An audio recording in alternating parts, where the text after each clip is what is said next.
اس کے کمال کو کوئی پہنچ سکتا سکتا ہے نہ اس کے فضائل تک کوئی جا سکتا ہے. لیکن میں اپنے اعتبار سے مسرور تھا، بلکہ میں کہوں کہ شادہ تھا اس بات پر کہ ہم نے ان کے حضور بہرحال ایک نذرانۂ عقیدت پیش کیا. اور جب ان کے حضور ہم نے نذرانۂ عقیدت پیش کیا تو یقین جانیے کہ اس میں گویا ہم نے اپنی عاقبت کا سامان تھا جو تلاش کرا. ہم اس تذکرے میں اور ایسے دیگر تذکروں میں اپنی عاقبت کو تلاش کرتے ہیں. یعنی یہ ان کے ایصال ثواب کے لیے نشست نہیں تھی، یہ اپنے ایصال ثواب کے لیے نشست تھی. یہ تو میرا ایمان اور یہی میرا ایمان ہے. قرآن مجید نے بس عامت المسلمین سے جب خطاب کیا ہے، اور ظاہر کہ قرآن کا خطاب تو انسانیت کے لیے ہے، مگر چونکہ کسب کرنے والے، اکتساب کرنے والے، فیض اٹھانے والے مسلمان ہیں تو ان کے لیے ظاہر کہ ایک درس کی صورت ہے. اور وہ درس کی صورت کیا ہے؟ فَأَمَّا مَنْ آتَىٰ وَاتَّقَىٰ. اب جو ظاہر کہ دے اور خدا سے ڈرے، عطا کرتا ہے اور ڈرتا ہے. اور پھر اس کے بعد تیسری صورت کیا ہے؟ وَصَدَّقَ بِالْحُسْنَىٰ. نیک جزاؤں کی تصدیق کرے. انگریزی کا ترجمہ ہے believes in the best. امیر احمد علی نے ترجمہ میں اس آیت کا بالکل جڑا ہوا جس کو کہتے ہیں کہ ترجمہ کیا ہے کہ one who believes in the best، کہ جو بہترین پر، یعنی جو اعلیٰ ترین ہے، کم ترین پر نہیں، جو کہ بہترین ہے. اور بہترین کیا ہے؟ نیکی ہے، اچھائی ہے، بھلائی ہے، جزا ہے. تو ظاہر کیا کرتا ہے؟ وہ اس پہ یقین رکھتا ہے. اور یقین اس حد تک یقین کہ جہاں یقین آپ کو تصدیق کی منزل پر لے جائے. آپ وہاں نہیں ہیں مگر آپ ہیں وَصَدَّقَ بِالْحُسْنَىٰ. یہ ایمان ہے جو آپ کو اس درجے پر فائز کر دیتا ہے. حالانکہ کیا وہ یہ کہہ سکتا ہے کہ اس کا مصداق ہم ہیں؟ نہیں ہوتا. لیکن چونکہ ایک عقلانی سفر ہے قرآن کا اور سیر تکامل بشر کے لیے یہ سفر ہے، لہذا ایسی صورت میں ہر انسان کو قرآن پڑھتے ہوئے یہ احساس ہونا چاہیے کہ وہ کہ براہ راست وہ یہ نہیں کہہ سکتا کہ میں ہوں اور میرے لیے یہ ہے، لیکن ایک کوشش ہے. کوئی تو ہے نا، ان سعیکم لشتیٰ. تمہارے مساعی ہیں جو مختلف ہیں، تمہاری کوششیں ہیں جو مختلف النوع ہیں، مگر کوششیں تو ہیں نا. ایسا تو نہیں کہ کوشش ہی نہیں ہے. اس کوشش کو ریفر کر کے قرآن کہہ رہا ہے کہ دیکھو فَأَمَّا مَنْ آتَىٰ وَاتَّقَىٰ وَصَدَّقَ بِالْحُسْنَىٰ فَسَنُيَسِّرُهُ لِلْيُسْرَىٰ. تو پھر ہم کیا کرتے ہیں؟ ایسے کے لیے ہم کیا کریں گے؟ بسا، یعنی اب اس میں استقبال ہے، حالت استقبال ہے، مستقبل کی کیفیت کیا ہے؟ فَسَنُيَسِّرُهُ لِلْيُسْرَىٰ. تو ہم ایسے کے لیے میسر کر دیں گے آسانیاں. ہم ایسے کہ کس کے لیے؟ جس نے کہ جو اس کو ملا وہ دیا. اور دینے کے ساتھ ہی یہ آیت الگ نہیں ہے. فَأَمَّا مَنْ آتَىٰ اور عطا یہ الگ نہیں ہے، بالکل الگ نہیں ہے، یہ جڑی ہوئی دو چیز ہے. فَأَمَّا مَنْ آتَىٰ.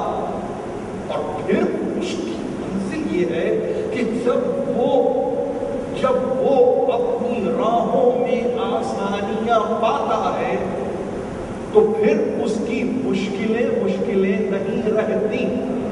وَسَنُيَسِّرُهُ لِلْيُسْرَىٰ. ہم آسانیوں میں ظاہر کے اسباب کے ذریعے ہم میسر کریں گے.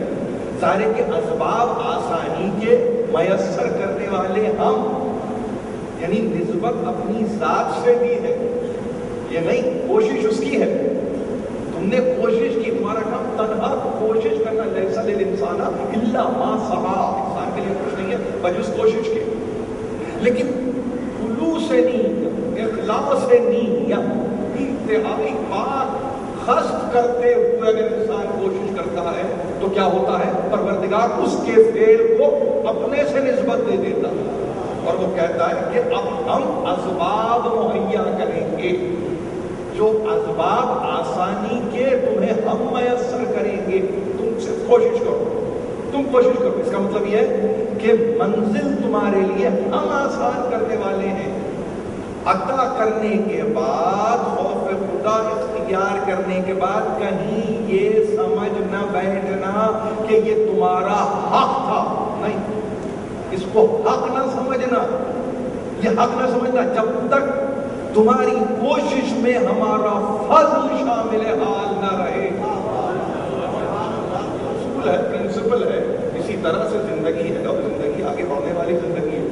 یہ بالکل یعنی جس طرح سے آپ کہیں سائنس میں میتھمیٹکس ہے 2 × 2 = 4 ہے، تو قرآن کو آپ 2 × 2 = 5 کی منزل پر نہ لائیں. نہیں، اس کے اصول ہیں اور اس کے اصول معین اصول ہیں. اس میں ربطی برابر تبدیلی کی گنجائش نہیں ہے. فَأَمَّا مَنْ آتَىٰ وَاتَّقَىٰ، عطا کرتا ہے، دیتا ہے، ظاہر اس کو کہیں سے ملتا ہے تو دیتا ہے نا. اب اس دینے میں اور اس کے ساتھ ڈرنے میں حیران ہے علماء کہ جب دے رہا ہے تو ڈر کاہے کے لیے رہا؟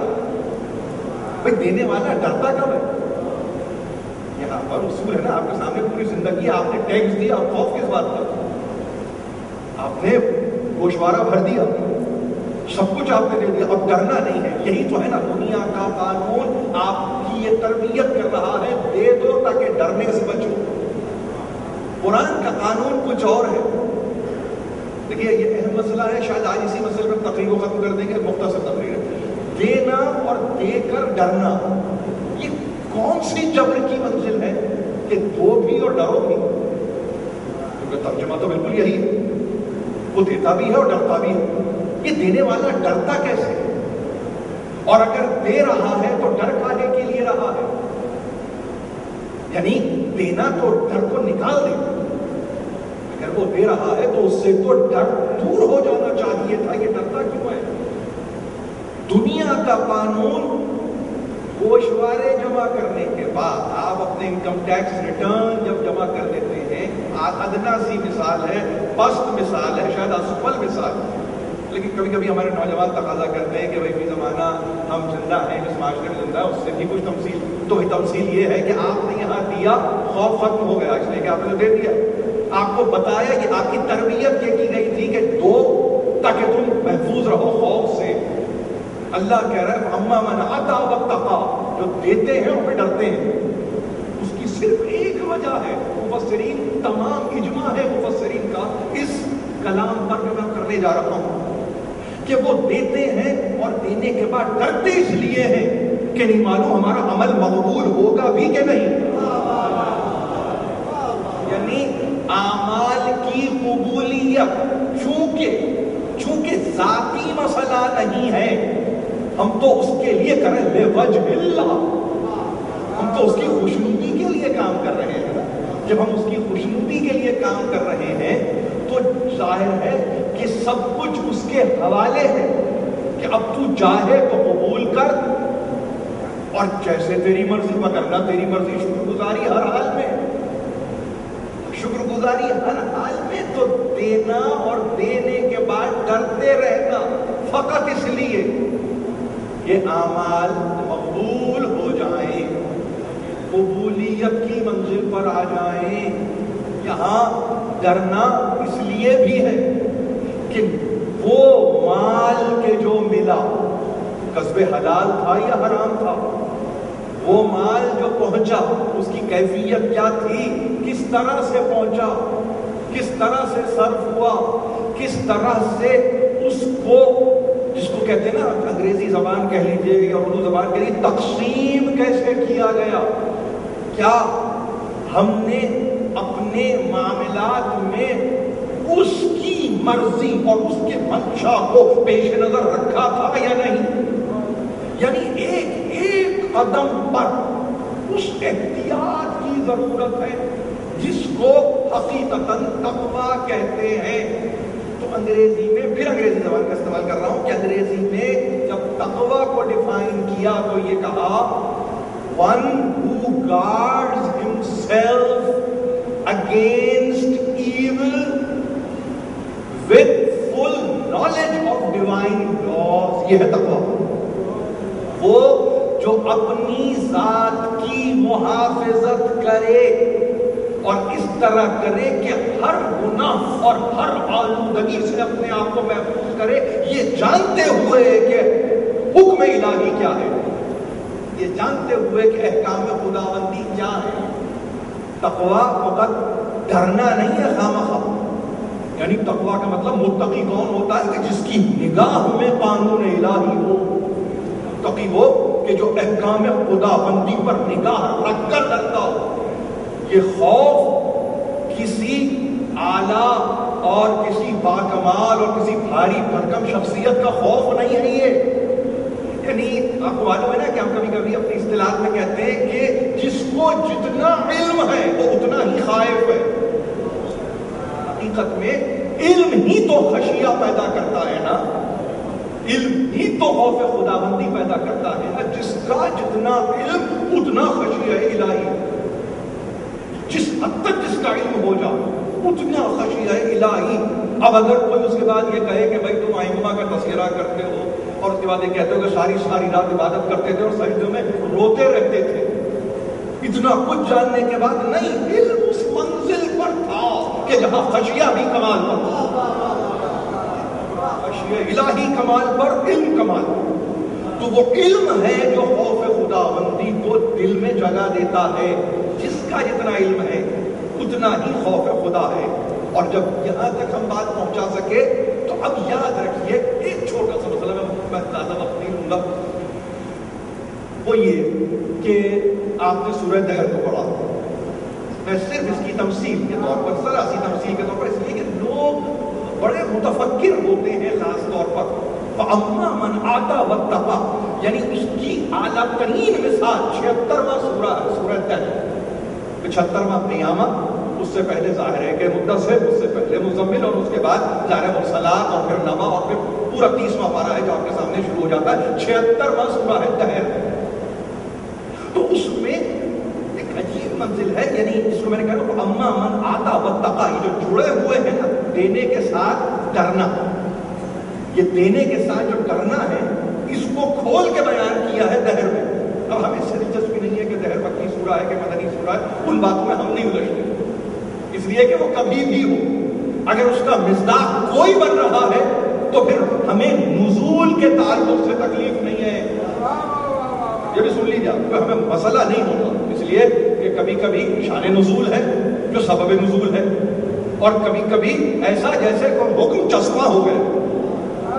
اس میں کوئی مسئلہ نہیں ہے, اس میں گھبرانے کی ضرورت نہیں ہے. یہ قرآنی معاملات ہیں, قرآنی معاملات کو قرآنی طرح سے دیکھنے کی ضرورت ہے. اس میں اپنی تحقیق کو شامل کرنے کی ضرورت نہیں ہے. تحقیق کو شامل کر دیا جاتا ہے. یہ مکی صورت تھا تو مکے میں تو فلاں پیدا نہیں ہوئے تھے, اگر فلاں پیدا نہیں ہوئے تھے تو ظاہر ہے کہ اس کے سے ان کا تعلق کیسے ہو سکتا ہے جب تک کہ یہ مدنی نہ ہو, اور مدنی بھی ہو تو ایسے ہو کہ جس کے نتیجے کم از کم بچے بڑے بڑے تو ہو جائے, جس کے نتیجے میں کم از کم یہ کہ اختلاف تو ہو. اب یہ بتائیے کہاں کی الجھنیں ہیں, یہ کیسی الجھنیں ہیں, اس میں کہاں تک ہم الجھتے رہے, کیا ثابت کرتے ہیں. ہمیں معلوم ہے کہ جس عبداللہ ابن عباس کا آپ تذکرہ کرتے ہیں, ہم بھی اسی عبداللہ ابن عباس کا تذکرہ کرتے ہیں, مگر وہ عبداللہ ابن عباس جو کبھی کبھی آپ کی سمجھ میں آتا ہے اور دہر میں جب آتا ہے تو سمجھ میں نہیں آتا, اس لیے کہ بات وہ کر رہے ہیں جو آپ کو پسند نہیں. اس لیے تو اب آپ ذاتی شخصی پسندیدگی اور ناپسندیدگی کا شکار ہو گئے.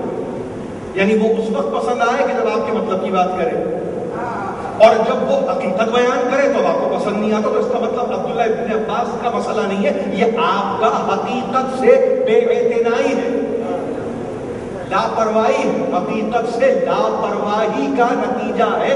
اس مسئلے میں عبداللہ ابن عباس پر یقین نہ کرنا کہ جہاں ارشاد یوفون بالنذر, وہ ایفائے نذر کرتے ہیں, وَيَخَافُونَ يَوْمًا كَانَ شَرُّهُ مُسْتَطِيرًا, اور ڈرتے ہیں فوراً نذور کو مانتے ہیں, عہد کرتے ہیں, ایفا کرتے ہیں, پورا کرتے ہیں, کمال پر پہنچاتے ہیں, اور ڈرتے ہیں اس دن سے کہ جس کا شر ہے, جس دن کا شر پھیل جانے والا ہے. اور پھر اس کے بعد یطعمون الطعام علی وجہ. اب کیفیت کیا ہے دیکھیے, اس کو یاد رکھنے کی ضرورت ہے. میں سمجھتا ہوں کہ ہمارے نوجوان بچے اگر قرآن کو پڑھیں تو کم از کم ذرا سا کھول کے پڑھیں کہ جہاں پہ انہوں نے ایک واقعے کو نقل کر دیا, اور خاص طور پر ہمارے پاس صاحب تفہیم قرآن مولانا ابوالعلا موجود ہیں. میں اس کو تفصیل میں نہیں جاؤں گا, مگر سب اس سے واقف ہیں, اس لیے کہ ہم اہل معرفت ہیں, ہمیں عرفان ہے اس واقعے کا. تو ہمیں ضرورت نہیں ہے اس کو اس طرح سے بیان کرنے کی جیسے کہ پہلی مرتبہ کوئی سبق دیا جا رہا ہے آپ کو، نہیں، مگر ہاں کھلاتے ہیں اس کو اس کی محبت میں مسکین کو کھلائیں، یتیم کو کھلائیں، اسیر کو کھلائیں. تو عجیب بات یہ ہے کہ ہمارا مولانا مودودی نے ایک عجیب حاشیہ لکھ دیا اس تعلق سے، اور یہ کہا کہ 5 افراد نے نظر مانی، 5 افراد نے روزے کے تعلق سے نظر مانی، جس میں علی ہے، فاطمہ ہے، حسن ہے، حسین، اور ان کی خاتمہ فضہ ہے. مولانا مودودی ہیں یہ، یعنی یہاں فضہ تک تو مانا کہ یہ کوئی ہستی ہے تاریخ اسلام کی جو کہ یعنی جس کو عمل کی صورت میں اگر دیکھنا چاہیں تو وہ وہی عمل اختیار کرتی ہے جو اہل بیت کا عمل ہے. 5 نے مل کر روزے کے لیے، ظاہر ہے کہ وہ سلسلہ تھا، بچے بیمار ہوئے تو اصحاب نے علی ابن ابی طالب کو تجویز پیش کی، یعنی جن کا نظر اور نیاز پہ یقین نہیں ہے انہوں نے تجویز پیش کی کہ اگر آپ نظر مان لیں اور ظاہر نظر یہ ہو کہ گویا صحت کے بعد 3 روزے رکھیں تو آپ اس کو فوری طور پر قبول کریں، اور یہ اسی صورت میں اور اسی کیفیت میں روزے رکھے گئے. مولانا مودودی نے حاشیے میں ایک سوال قائم کیا کوشچن مارک لگا کر، اور کہا کہ کوئی معقول وجہ سمجھ میں نہیں آتی کہ 5 افراد اپنا کھانا ایک کو دے دیں. کوئی معقول وجہ سمجھ میں نہیں آتی. لفظ کو بڑی احتیاط سے ادا کر رہا ہوں جانتے ہوئے کہ تفہیم بازار میں ملتی ہے اور آپ جا کے دیکھیں گے. کوئی معقول وجہ سمجھ میں نہیں آتی کہ ایک دن مسکین، ایک دن یتیم، ایک دن اسیر آ رہا ہے اور 5 مل کر اپنا کھانا ایک کو دے دیتے ہیں. اور اس کے بعد ایک پروپوزل ہے مولانا مودودی کا، اور پروپوزل یہ ہے کہ ایسا بھی تو ممکن تھا کہ ایک کو دیتا اور 4 اپنے کھانے بچا لیتے اور اس کو 5 پر تقسیم کر دیتے. اب یہ ایک پوری جماعت کا مزاج نہیں ہے، یہ ایسا نہیں ہے کہ جب میں تذکرہ کر رہا ہوں یہ میں آپ کو بتلانے کی کوشش کر رہا ہوں کہ دیکھیے 1980 تک آتے آتے انسان کی فکر نے ترقی کی تو کہاں تک اسے لا کے کھڑا کیا. بات کب کی ہو رہی ہے اور تفسیر کہاں ہو رہی ہے. 2 سوال قائم کیے، اس میں معقول بات کیا تھی. معقولیت کو تلاش کر رہے ہیں وہ عمل کے مقبول ہونے کے تعلق سے، یعنی اعمال کی مقبولیت میں جہاں مفسر معقولیت تلاش کرنے لگ جائے تو پھر وہاں پہ تو امت کا بیڑا پار ہی ہوا کوئی. یعنی آپ نے بھائی اتنا کیوں دے دیا، اس کی ضرورت تو اتنی تھی، اتنا کیوں دے دیا، اس میں معقولیت کیا تھی. اب سوال تو قائم کرتے جائیے نا، ہر منزل پر ہر سطح پر قائم کرتے جائیے کہ ایک کی ضرورت تھی سب نے کیوں دے دیا، اس میں معقولیت کیا ہے. یہ وہاں سوال پیدا ہوتے ہیں کہ جہاں پہ اجداد کا طریقہ ہو رہا ہو جو انہوں نے بیان کیا. سمجھ رہے؟ ہمارے پاس یہ طریقہ نہیں تھا. ہمارے پاس جیسے ایمان میں سبقت ہے نا ویسے عمل میں بھی سبقت ہے. کیونکہ وہاں ایمان میں سبقت نہیں تھی تو عمل میں سبقت نہیں ہے. یہاں ایمان میں ثابت تو عمل میں بھی ثابت. اب یہ نہیں دیکھا جاتا کہ وہ 1 تھا، 2 تھے، 3 تھے اور یہاں کتنے تھے. نہیں، اب دیکھا یہ جائے گا کہ وہاں وہ 1 ہو یا نہ ہو، وہ حقیقت میں کوئی یتیم ہو، اسیر ہو، مسکین ہو یا کوئی ملک ہو.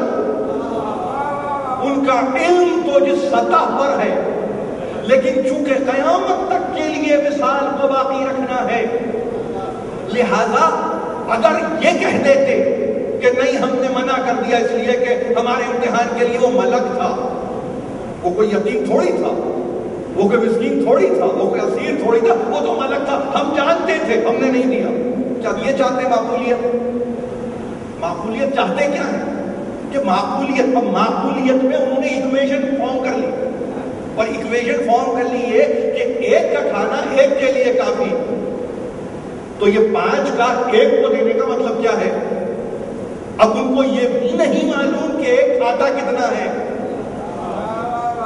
ان کی نظر میں تو کچھ اور ہے نا۔ میں نے کہا مساوات کچھ اور ہے، کسی اور سمت میں مساوات جا رہی ہے۔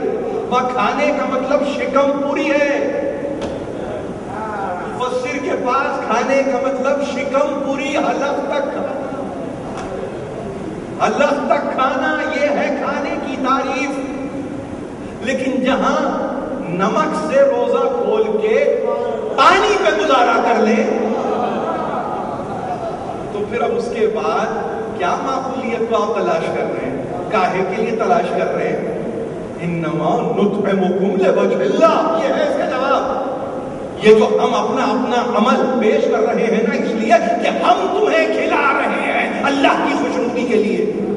انما کلمہ حسر ہے، جیسے انما یرید اللہ، ہم کھلاتے ہیں، کوئی اور نہیں، ہم کھلاتے ہیں۔ اب یتیم ہو، یسیر ہو، مسکین ہو، اسیر ہو، کوئی بھی ہو، ہم کھلاتے ہیں۔